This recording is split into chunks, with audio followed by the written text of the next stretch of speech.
They say the forests around Lansdowne hold secrets that twist the soul, shadows where light dares not tread. I never believed those tales until I encountered one myself. I had always been drawn to myths and legends, scouring dusty books and local lore for stories that could chill the bones. When I stumbled upon whispers of the legend of the Crimson Seer, I couldn't resist. Long before the forests of Jericho became a tourist destination, they were home to a solitary figure, a hermit with knowledge beyond mortal comprehension. This hermit, known only as the Crimson Seer, made a pact with forces older than time itself. The deal granted him eternal life, but at a cost. His body began to slowly disintegrate, bleeding endlessly from a hollow in his forehead. Unable to bear the sight of their master's suffering, his followers vowed to protect his essence, which they claimed resided in a crimson stone. Deep in the forest, they performed rituals, offering blood sacrifices to sustain him. These rites attracted not only animals, but also those unfortunate enough to wander too close to their domain. The seer's curse extended to all who dared disturb the stone. It was said that anyone who touched it would be marked, hunted relentlessly until their body became one with the forest.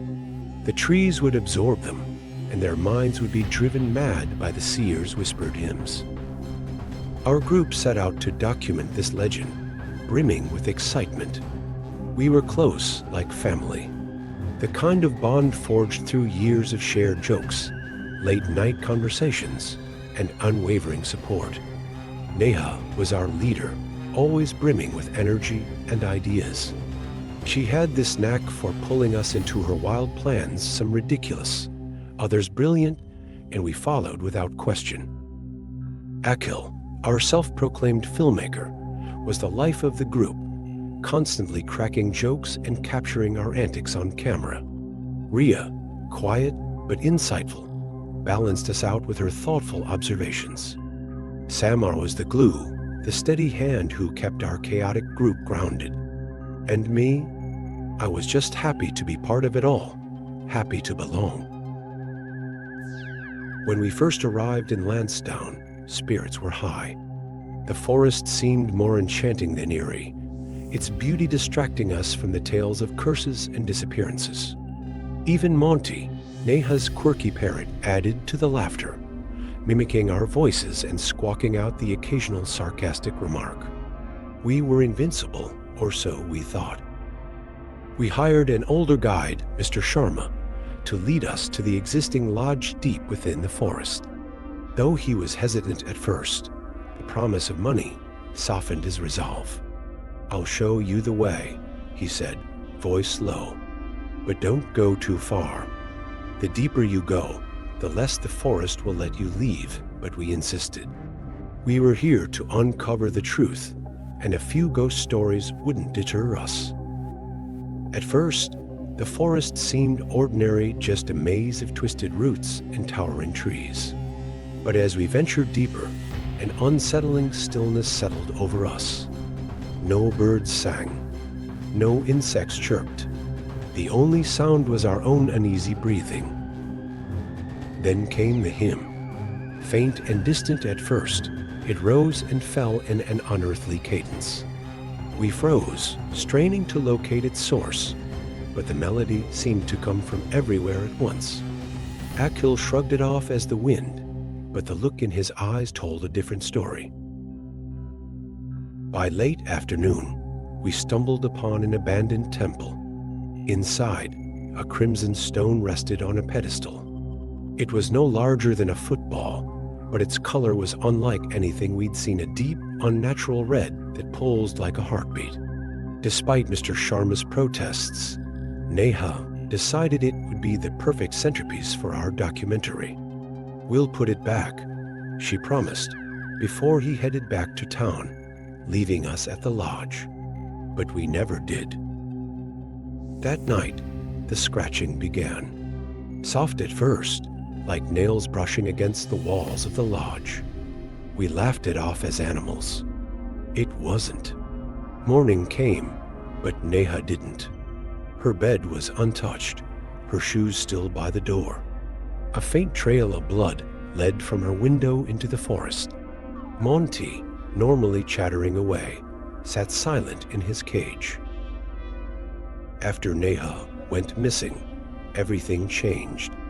At first, Akil refused to believe it. "She's just playing a prank," he said, pacing the lodge. "This is classic Neha. She probably found some secret spot to film a dramatic reveal, but the cracks in his voice betrayed him. His camera trembled in his hands as he scrolled through old footage, as if hoping to catch a clue he might have missed. Rhea clung to hope, trying to calm the rest of us down. "We'll find her," she insisted, though her eyes darted nervously to the forest every time the wind rustled the trees. "She's smart. She knows these woods are dangerous. She wouldn't have gone far." Samar, however, was different. He wanted out, and he wanted it now. "This isn't right," he muttered, his usual calm replaced by frantic energy. "We need to leave. Neha, she find her way back. But we can't stay here." I didn't know what to feel. Fear clawed at the edges of my thoughts, but I clung to the hope that this was all some big misunderstanding. That night, the scratching returned, louder this time. It came from inside the lodge. By dawn, Akil was gone. His camera lay shattered on the floor, its footage intact. Trembling, Samar played it back. The first few clips were normal shots of the forest, the temple, us laughing. Then came a video neither of us remembered filming. The screen showed the forest at night. Heavy breathing filled the audio, the camera jostling as if the operator was running. Then, a fleeting image, a figure, impossibly tall, crawling on its stomach. Its limbs stretched unnaturally long, its forehead hollow and glistening. The video cut to static. The tension snapped, leaving only panic in its place. "This isn't happening," Rhea whispered, rocking back and forth as she hugged her knees. "It's just a bad dream. We'll wake up, and they'll be here, laughing at us for overreacting." Samar, on the other hand, became consumed with escape. "We have to leave now," he said, yanking open drawers and scattering papers in search of anything that might help. "I'll figure out the way. I'll mark the trees. Just stay here if you're too scared, but I'm not waiting around to disappear next." Rhea's voice wavered as she tried to reason with him. "You can't go alone. What if you get lost? What if it's the forest that's doing this? Then it'll take me out there, or it'll take me here," Samar shot back. "But I'm not sitting around waiting for it to pick me off." But when we tried, we couldn't find the way out. It was like we stuck in a loop, and every path took us back to the lodge. It was as if the forest itself wouldn't let us go. Desperation drove us back into the woods. Samar insisted we search for Akil. Deep within, we found a clearing where the ground was wet and red. At the center stood a tree, its bark blackened and roots twisted. Fused into its trunk was a body upside down, half in and half out. Though the face was unrecognizable, the clothes were unmistakably Akil's. Samar bolted. "Don't go alone." Rhea screamed, but he vanished into the trees. His cries echoed briefly, then were swallowed by silence. When we returned to the lodge, Samar was gone. Only Monty remained, whispering the hymn in a voice that wasn't his own. By the time Samar was gone, Rhea and I were shells of ourselves. She tried to stay strong for both of us, clutching a knife she'd found in the lodge. "We have to stay awake," she whispered, her voice raw from crying. We'll survive. Someone will come looking for us. Someone will find us." But we both knew the truth. The The forest wouldn't let us go. It was alive, sentient, and it wanted us to stay. And exhaustion overcame us. When I woke to find Rhea gone, something inside me shattered. The walls of the lodge seemed to close in, the hymn growing louder and louder until it was all I could hear. Rhea's knife lay on the floor, bent as if by some immense force. Monty perched silently on the windowsill, his red eyes watching me as if he knew what was coming. I was alone, and I knew my time was running out. The lodge had become a tomb. The hymn was constant now, filling my mind until I could think of nothing else. The scratching came from every direction, the walls vibrating with its intensity. Shadows stretched unnaturally long, creeping closer no matter where I moved. They danced in the flickering light, their shapes shifting into grotesque forms that seemed to leer at me. My breaths came in short gasps, each one more ragged than the last, as the air grew thick and heavy, suffocating me. I tried to block out the sound, pressing my hands over my ears until my nails bit into my scalp. But it was futile. The hymn wasn't just in the air, it was in my head, weaving through my thoughts like a parasite. Every time I closed my eyes, I saw the forest, the crimson stone, the hollow forehead of the figure that haunted my nightmares. Desperation clawed at me. I decided I couldn't wait for the forest to claim me like it had the others. I gathered what little I could, the last scraps of food, a flashlight that flickered on its dying battery, and Monty, the parrot perched on my shoulder, eerily silent, but watchful. His glowing red eyes were unnerving, but he was the only thing left that tethered me to reality. I stepped into the night, the cool air biting at my skin. The hymn followed, its haunting melody threading through the trees like a living thing. Every shadow seemed alive, twisting into shapes that lunged at the edges of my vision. I clutched the flashlight tighter, its weak beam casting fleeting clarity on the path ahead. The forest felt endless, the trees stretching taller and denser with every step, as if the woods themselves were closing ranks to trap me. I pushed forward, refusing to look back. The forest fought me at every turn. The roots seemed to tangle underfoot, tripping me and sending me sprawling into the dirt. Strange noises echoed around me, whispers and languages I couldn't understand, guttural growls that sounded almost human. My heart pounded as I stumbled upon a clearing. In the center stood a twisted, gnarled tree, its bark blackened and oozing sap the color of blood. Its branches reached upward like skeletal arms, and in its base was a hollow pulsing faintly with crimson light. I skirted around it, my breath catching in my throat. Monty let out a low squawk, his first sound since we'd left the lodge. He flapped his wings nervously, his claws digging into my shoulder. "It's okay," I whispered, though I didn't believe it. My voice sounded foreign to my ears, shaky and small. As I moved deeper, the forest seemed to shift around me. Paths that should have led me forward curved back to where I started.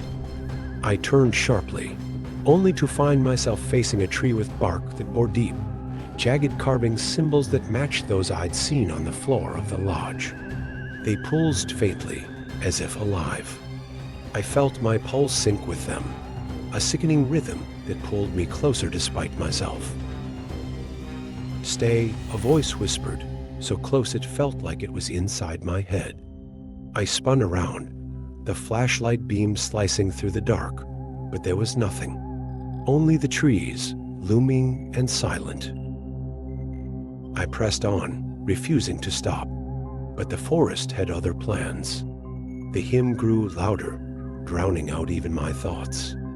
Shadows darted across my path, and shapes emerged in the corner of my vision, twisted, crawling figures with limbs that bent wrong. One of them dragged itself across the ground, its hollow forehead oozing black ichor. I screamed, stumbling backward, and nearly dropping the flashlight. When I looked again, it was gone. The forest was toying with me. Monty flapped his wings, screeching as if to warn me of something ahead. My breath came in shallow gasps as I stumbled forward, the hymn reaching a crescendo. The ground beneath me turned soft, like walking on wet clay. I glanced down and froze. Faces contorted, screaming faces pushed up from the earth, their mouths gaping as if trying to pull me down with them. I ran, my legs burning with effort. Monty's cries filled the air, blending with the hymn into a cacophony of terror. Just as I thought I couldn't go on, I tripped, falling hard against the forest floor. The flashlight flew from my hand, its beam flickering wildly before going out entirely. Darkness consumed me, and with it came the sound of something large moving closer, its breaths heavy and wet. "No," I whispered, scrambling backward until my back hit a tree. The crimson light returned, illuminating the figure that now towered before me. Its hollow forehead dripped with ichor, and it extended a hand toward me. I clutched Monty to my chest, my mind screaming as the figure whispered that single, damning word, "Stay." I couldn't move, couldn't speak. The figure reached out a hand, its fingers impossibly long and thin, tipped with claws that gleamed in the crimson light. As it touched my shoulder, a searing pain shot through me, and everything went dark. I was found days later, wandering the edge of the forest, disoriented and alone. My clothes were torn, my skin scratched and bruised, but I was alive. My friends were declared missing, their belongings gone. The lodge, when searched, was abandoned and crumbling, as if untouched for decades. Only Monty remained, perched on my shoulder. He no longer spoke, but his eyes still burned red. They seemed to bore into me, as if he knew the truth I couldn't admit even to myself. Sometimes in the dead of night, I hear the hymn. It's faint at first, a distant melody carried on the wind, but it grows louder, insistent, until it drowns out everything else. It calls to me, pulling me back to the forest. I know one day I'll answer.